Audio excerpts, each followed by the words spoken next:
এটি পাচ্ছেন মাত্র 30,000 টাকা only body, original battery charger, display shadow নাই, ডিসপ্লে ক্লিয়ার ডিসপ্লে।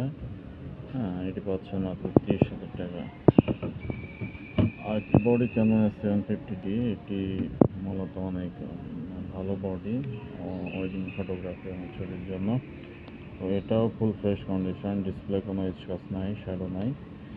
এটি পাচ্ছেন মাত্র 32,000 টাকা বক্স ব্যাটারি চার্জার সহ। আর এটি পাচ্ছেন ক্যাননের 77D, এটা অরিজিনাল বক্স ব্যাটারি চার্জার সহ, অনেক ভালো বডি, এটা সেমি প্রফেশনাল বডি। এটি পাচ্ছেন মাত্র 38,000 টাকা আমাদের কাছ থেকে, original battery charger box, display shadow নাই। হ্যাঁ, অরিজিনাল প্রোডাক্ট এবং ওয়ারেন্টি সহ থাকে, ওয়ারেন্টি সহ নিতে পারবেন। তো যারা যারা নিতে চান জলদি আমাদের নম্বরে যোগাযোগ করুন।